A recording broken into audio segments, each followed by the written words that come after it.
we're gone. How easily we forget. Well, this morning we are going to look at the subject of remembrance, and I want to share with you three things, three important things that we need to remember and be sure that we never forget. And three things that I hope that you think about tomorrow if you have a Memorial Day celebration in your home. The first thing that we need to remember is we need to remember the soldiers who have died for our freedom. Amen? We need to remember the soldiers who have died for our freedom.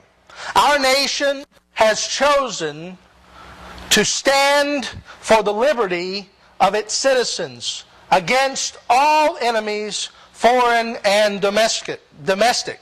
John F. Kennedy said, and we heard it in the video, "Let every nation know, whether it wishes us well or ill, that we shall pay any price, bear any burden, meet any hardship, support any friend, oppose any foe, to assure the survival and the success of liberty." Freedom is what our nation stands for. But liberty is not free. Liberty comes at a cost. I did a little research in preparation for this sermon, and I found the listing of the amount of people who have died, American soldiers who have died in the wars that we have fought. In the Revolutionary War, over 4,000 soldiers lost their lives. In the Civil War, the bloodiest war in American history, 500,000, if you include both North and South, lost their lives.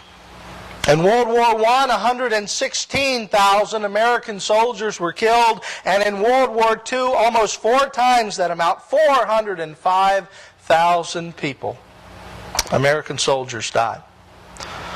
In Korea, 36,000 died. In Vietnam, 58,000 died. The Gulf War saw only 382 deaths. Still, that is very many for the families who lost them.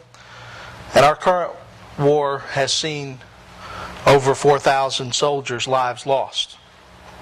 In all, more than 1 million Americans, American soldiers, American servicemen and women have given their lives for their country. And each one of them was a father or a mother or a son or a daughter or a sister or a brother, someone who was loved very much. Every one of those people, of those 1 million people, had a family that one day at their door was a representative from the United States military and a chaplain who came with a letter and with a hug and with a salute, and told them that they're very sorry, but your child has lost his life in battle.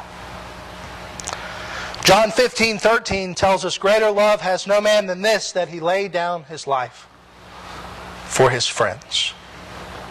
Every one of those men and women paid the ultimate price in support of the defense of freedom, and in doing so showed great love for their country and their fellow Americans. We are free today, free to pray, free to worship, free to speak, free to assemble, free to vote, because of that sacrifice. It has been rightly said that it is the soldier and not the theologian who has secured the freedom of religion. It is the soldier and not the reporter who has secured the freedom of the press. It is the soldier and not the protester who has secured the freedom to demonstrate.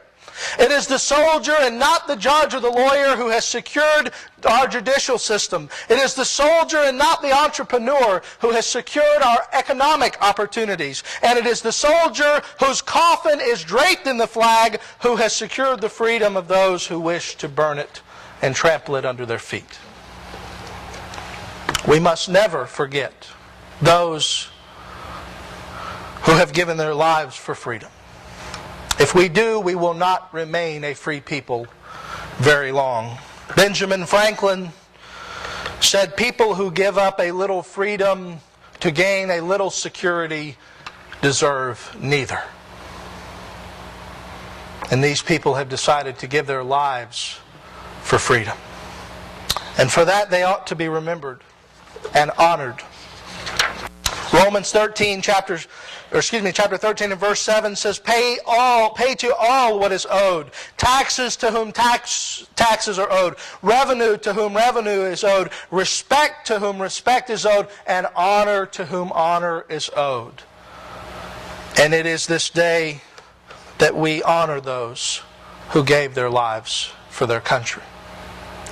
So that is the first thing we need to remember this Memorial Day. The second